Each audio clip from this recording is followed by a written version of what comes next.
키에르케고르의 단어를 표현하자면요, 단독자가 돼야 된다. 그 혼자 있는 시간의 힘을 내 것으로 생산적으로 만들어서 가치 있는 사람으로 좀 더 나아가는 그런 모습이라고 볼 수 있으면 될 것 같아요. 자, 여기서 이제 또 거울에 대한 얘기가 나옵니다. 코코 샤넬의 거울에 대한 얘기가 나와요. 코코 샤넬은 방 한가운데 거울을 두고 살았다고 한다. 물론 거울로 패션이나 외모도 체크했겠지만 그녀에게 거울 보기는 자신과의 대화를 의미했다. 그녀는 철학적인 것을 좋아해서 자신을 돌이켜볼 수 있는 독서를 무척 중요하게 생각했다. 혼자 있는 시간 동안 내면을 바라보기 위해 다양한 방법을 활용했다. 자, 여기서 뭐 거울 이론에 대해서 나왔는데, 독서를 하게 되면 결국에는 나 자신을 많이 바라보게 됩니다. 내면의 거울을 계속적으로 봐야 돼요. 스티븐 잡스는 이너 보이스라는 표현을 썼죠. 내면적 자아와의 그런 대화를 계속적으로 강조를 했다. 스티븐 잡스도 삶이 어느 순간 바뀌기 시작했는데 그때 거울을 많이 들여다봤다고 이렇게 이야기가 돼 있습니다. 매일 아침 나는 거울을 보면서 내가 마지막 생이라면은 나는 오늘 할 이 일을 내가 하고 있는가? 만약에 그것이 대답이 아니라면은 나는 과감히 바꿔야 한다. 뭐 이렇게 표현을 해요. 영어로 표현하자면 If today were the last day of my life, would I wanna do what I'm about to do today? 자, 이런 식으로 표현을 하겠죠. 저도 그 뒤로 거울에 대고 자주 물어봅니다. 진수야, 너는 요즘 무슨 생각하며 지내니? 진수야, 너는 이 일을 재밌게 하고 있니? 진수야, 오늘 너가 마지막이라면 너는 이 일을 하겠니? 제 대답이 만약에 아니오다 싶으면 과감히 그 일을 바꿔야 된다. 저도 물론 그런 생각을 하고 있거든요. 지금 근데 저는 만약에 내일 제가 죽어도 오늘 같은 이런 교육을 할 수 있을까? 하고 싶어 하나? 지금까지는 감사하게도 네, 제가 하겠습니다. 뭐 이렇게 표현할 수가 있을 것 같아요.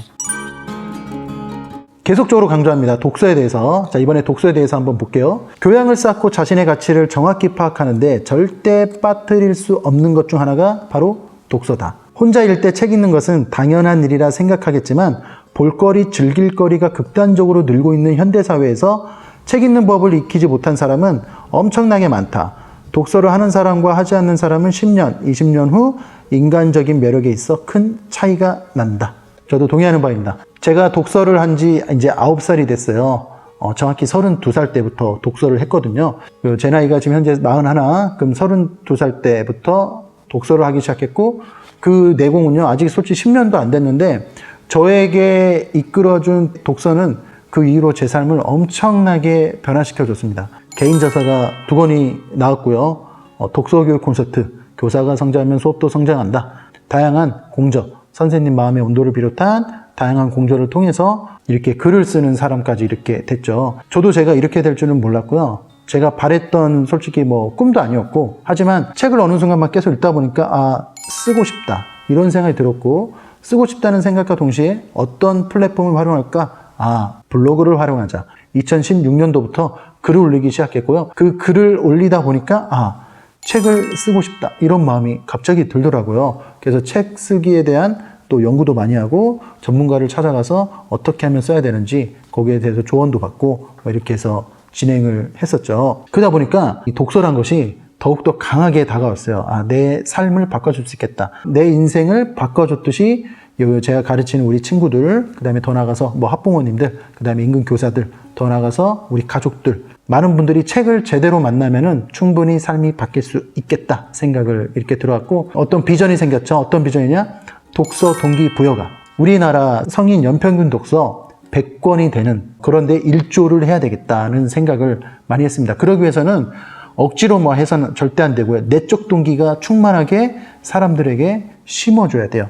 저는 그래서 항상 독서 얘기할 때마다 독서샷을 하나 신고 왔다. 독서샷을 하나 신고 왔다. 독서샷을 신고 왔다. 그 중에 싹이 피는 사람이 반드시 있습니다. 있더라고요. 그분은 어떻게 되냐? 책과 논이면서 상당히 삶이 윤택해지고 무엇보다 내면이 이렇게 변하면서 서서히 좀 더 어제보다 나은 오늘의 삶을 살아가는 원동력이 된다. 그 가운데 독서가 빠뜨릴 수 없겠다. 이런 생각을 하고 있습니다.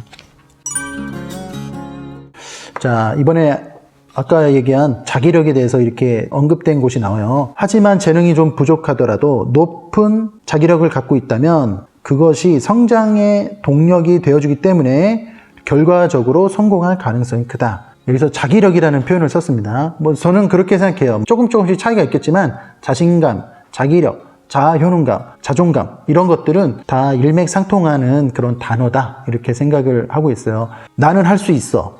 나는 못해. 완전히 서로 다른 사람의 극과 극이죠. 나는 못해라는 사람은 시도조차 안 할 거고 변명을 하면서 내가 못하는 이유에 대해서 찾을 겁니다.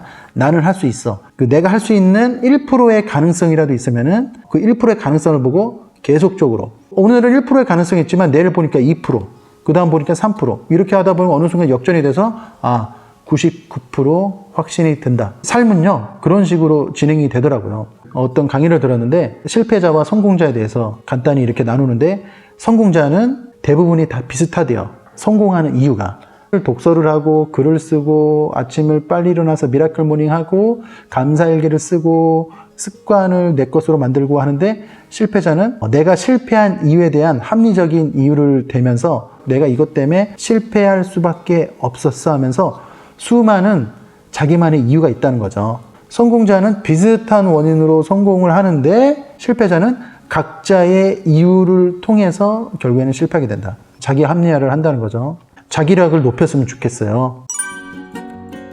자, 마지막으로 얘기를 하나를 더 하자면요. 자, 제가 좀 안타까워하는 부분이 여기서 지금 나오는데 안타까워하는 부분에 대해서 한번 언급을 한번 할게요. 흔히 초등학교 시절에는 책을 자주 읽었는데 중학교 이후에는 거의 읽지 않는다는 사람이 많다.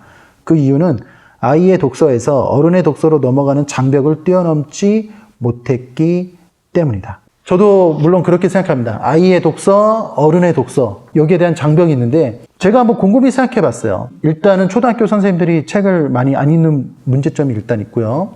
요즘에 또 그림책을 전문가적으로 하시는 분들이 많아서 아이들이 이제 독서를 많이 하긴 하는데 여기서 국한되면 안 되고 이 아이들이 중간에 어른의 독서로 성장할 수 있게끔 뭔가 울타리가 필요하다. 그러기 위해서는 정말 어른들의 역할이 너무나 중요하다고 저는 생각이 듭니다. 대부분 그래서 초등학교 때는 독서를 그래도 많이 하다가 결국에는 이 문턱을 넘지 못해서 어른이 되었을 때 독서력이 점점 쇠퇴하게 되죠. 저는 그래서 아이들한테 고학년이 되면은요 자기계발서를 조금 읽히는 편이에요. 그것도 근데 억지로 읽히지 않고 동기부여를 계속적으로 합니다. 요 책은 요런 내용이 있어. 한번 읽어볼까? 요 책은 요런 내용이 있어. 읽어볼 사람 한번 손 들어볼까? 그래서 저희 교실에는 약간 책을 조금 많이 그런 류의 책을 조금 많이 놓기도 하고요. 어떤 친구가 저한테 이런 얘기 했습니다. 선생님, 이 친구는 김영철의 책을 읽었어요. 때마침 영어에 관심이 있어서 제가 조금 연결해 주기 위해서 한번 줬는데 선생님, 제가 200페이지 넘는 책을 읽은 거는 처음이에요. 자, 성취감이 있었죠. 그 다음에 이 친구는 계속적으로 어떻게 됐을까요? 도전할 수 있는 힘이 생겼습니다. 자, 우리가 대부분이 동화책이나 이렇게 그림책 보면은 쪽수가 솔직히 좀 많이 작아요. 글자도 크고. 그렇기 때문에 호흡이 어떻게 보면 좀 긴 호흡을 해서 읽을 수 있는 것들을 도전을 못해요. 그런 책들이 나쁘다는 게 아니라 어른의 독서로 점핑할 수 있는 그 뭔가 계기가 필요한데 그걸 위해서 어른들의 조금 도움이 조금 필요하다. 저는 생각을 하고 있어요. 자, 오늘 사이토 다카시의 혼자 있는 시간의 힘에 대해서 좀 긴 시간 동안 책의 구절을 통해서 그 다음에 제가 거기에 덧붙이는 말을 통해서 이렇게 나눴는데 중요한 것은 혼자 있는 시간이 앞으로도 많이 없을 거예요. 하지만 지금은 강제로라도 혼자 있기 때문에 이 혼자 있는 시간을 어떻게 활용할 것인가는 우리가 선택하기에 달리지 않았나 생각이 듭니다. 혼자 있는 시간의 힘, 이 시간을 통해서 우리 모든 사람들이 좀 더 성장할 수 있는 성장의 밑거름을 발판을 마련할 수 있는 그런 귀한 시간이 됐으면 좋겠습니다. 자, 지금까지 미라쌤 김진수였습니다. 감사합니다. 내용이 조금이나마 도움이 됐다 싶으면은 자, 구독과 좋아요 눌러주세요.